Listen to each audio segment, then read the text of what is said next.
Hello everybody, I'm Dan Murphy from Blue and Gold Illustrated. Joining me is our resident well of recruiting information, Tom Loy. It's football season finally, a couple weeks away from Notre Dame kicking off against Rice this on August 30th to start things off, which means let's talk more about recruiting, Tom. What does the regular season bring? I know kind of the big thing coming up now is official visits and who's going to get to be on campus and get to sort of experience the Notre Dame game day. Yeah, I mean, there's not a lot going on at this moment for the Rice game. You might have a couple guys taking unofficial visits. You got your local kids, Micah Duke Treadway, Josh Baraha, stuff like that. A couple guys like that may make it to campus. But the big game is September 6th against Michigan. That's going to be the prime game, 8 o'clock at night.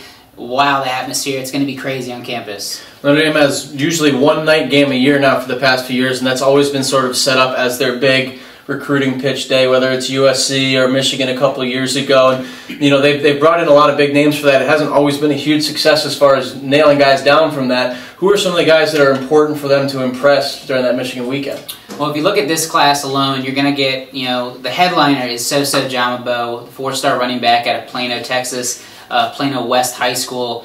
I mean, he's their best opportunity right now to land an elite back in this class, to bring in to join Greg Bryant, Torian Folston. He's been on campus before. He was here earlier this summer. He's a big Irish fan, and he's just all about the team right now. And sources close to the situation say that it's going to be Notre Dame or maybe UCLA. A lot of people think he's going to leave the Texas area and kind of get out and branch out, and it looks like Notre Dame's the team to beat at this point. After not taking a running back in this freshman class coming in, how important is that position? I know they've got one guy on board already with Josh Adams committing this summer, but is it they're definitely taking two? Is it they just want a guy like Jamabo who's an immediate difference maker, or where's that position stand right now? No, they're definitely taking two. They've Coach Alford, when he talks to the recruits, he's been adamant about that, and every recruit has said that. And even Adams, when he committed, he said Alford's been upfront about it and said they want to take two guys, and he's okay with it. And then when you talk to Soso himself, he says the same thing. I'm fine with going somewhere where they take two backs. They didn't take a guy last year. He could walk in and immediately be the third back next year. And that's not a lot of schools can sell that at a big premier school like Notre Dame. So getting him on campus a second time, that's going to be big for the Irish. Well, defense or front seven, always a focal point in recruiting. They'll have a couple big guys on the Michigan game on campus for that one too. Who are you looking for defensively? Well, you got Bo Wallace. I think he's a 4-star on the 24/7 composite rankings. Linebacker, defensive end from New Orleans, Louisiana, John Curtis High School. He's been on campus as well. He's got some family in Illinois, so he knows the area. He's got some ties to the area. That's a guy that Kerry Cooks, the defensive backs coach at Notre Dame, has really done a good job with recruiting him. Wallace is extremely interested in the Irish, and he's a guy that I would keep an eye on to possibly shut things down. When he gets back on campus for the Michigan game, it's going to be a pretty wild atmosphere. He's always kind of let me know that he kind of wants to get out of the state of Louisiana, branch out, check out some other places, and he may or may not pull the trigger. I know he's really high on the Irish, but a couple schools out west like UCLA are very much in the mix there as well. But I'd keep a close eye on him. And then sticking on the defensive side of the ball, we got Tavon Coney from Palm Beach Gardens, Florida, 4-star linebacker. That's the guy Notre Dame really wants to get. Again, Tony Alford has made an impact there. And, with recruiting him, he was on campus for the Irish Invasion on June 20th, and Notre Dame's very much in the mix. Talked to a couple sources close to his recruitment, and he's been pro Notre Dame since that visit. And I know Florida is the favorite per the 24/7 Sports crystal ball, but I think Notre Dame's the team to beat, and I still feel confident with my crystal ball prediction that has Coney to the Irish. Coney, where does he fit as far as what he might be like as a Notre Dame linebacker? Does he compare to some guys that have on campus now? What kind of position do you see him playing? What type of a player is he? He's definitely an inside linebacker. He's a big, heavy hitter. He's actually a little more athletic than I expected to see when I saw him out at the opening.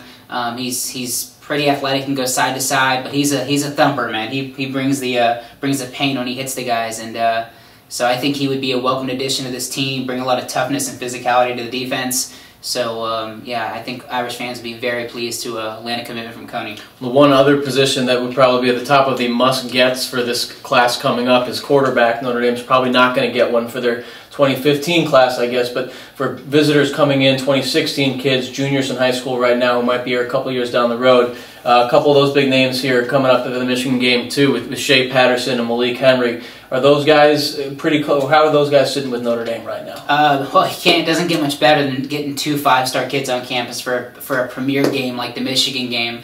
Malik Henry, like you mentioned, 6'3", 200-pound kid out of Thousand Oaks, California, Westlake High School. He's been on campus. He was here for the Irish Invasion. He's got a great relationship with Matt LaFleur, the quarterback's coach, and also the West Coast recruiter.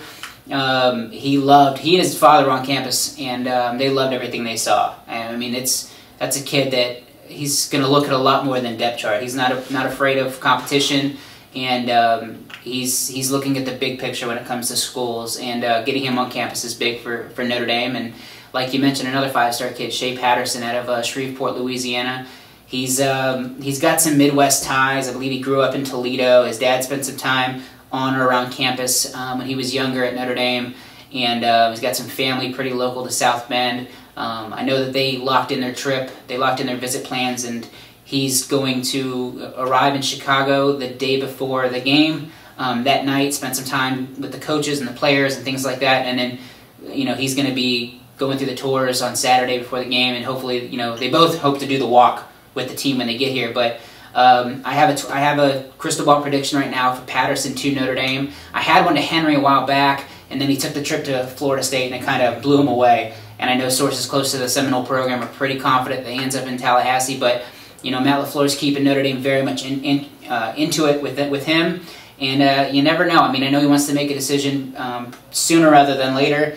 But in the end, if Notre Dame can land one of these 2 5-star guys, that's absolutely huge for the Irish. And Patterson's got a Skylar Diggins connection too, which has helped Notre Dame a few times in the recruiting world. Yeah, there's a connection there with Patterson's parents, more so his dad, and they're close to. I think it's Skylar's dad, and there's a family connection there, so that's pretty interesting.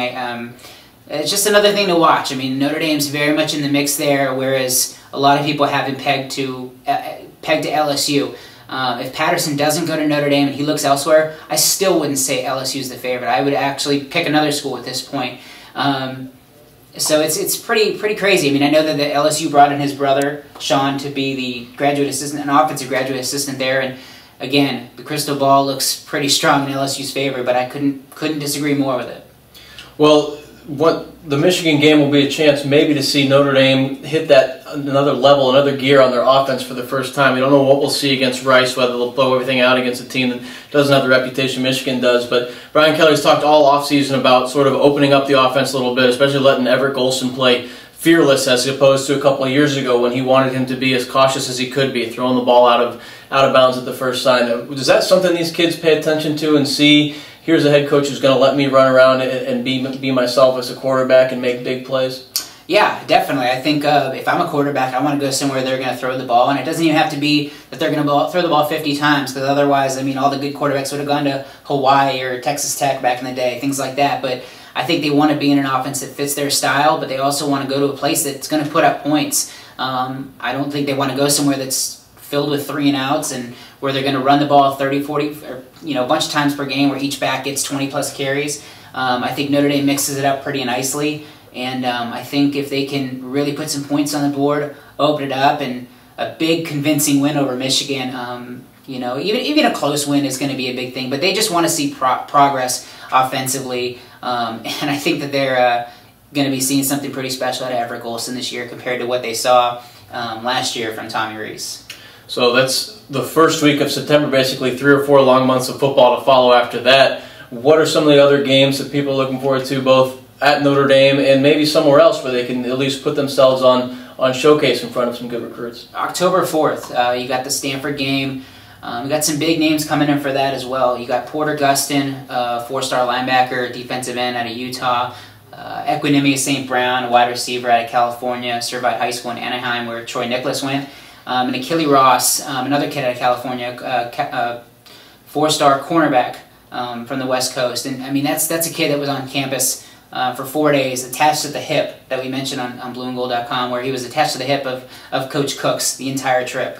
So you got 3 kids right there that Notre Dame's definitely in the mix to land. I'd say right now that they, I think I have a prediction for Notre Dame to land both St. Brown and Ross at this point, which would be absolutely huge. I mean, you got a 6'4" wide receiver who's just a difference maker down the field, and a very complete wide receiver at that. So he's not just a deep threat like Corey Robinson was, when he got to campus. And then with Ross, I mean, you have a 6'2" corner, kind of Antonio Cromartie-esque, real long, rangy kid, ton of athleticism.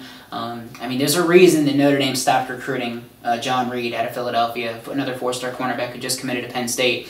There's a reason they cooled on him. They feel good about their chances with Ross, contrary to what you'll see on the 24/7 Sports crystal ball. But man, if they could have a couple weeks span where they get in the mix and possibly land John LeBeau and Coney and St. Brown and Ross, I mean and then maybe really make headway with one of the quarterbacks in Henry or Patterson. I mean, that recruiting could really pick up, and my job could get a little crazy here for a couple weeks. So it'll be fun to watch. But again, in the end, win ball games, win convincingly against Rice, pull out a win no matter how it looks like against Michigan. Go beat Purdue, beat Syracuse, and then at home beat Stanford, and then after UNC at home, you got the big matchup against Florida State and Tallahassee.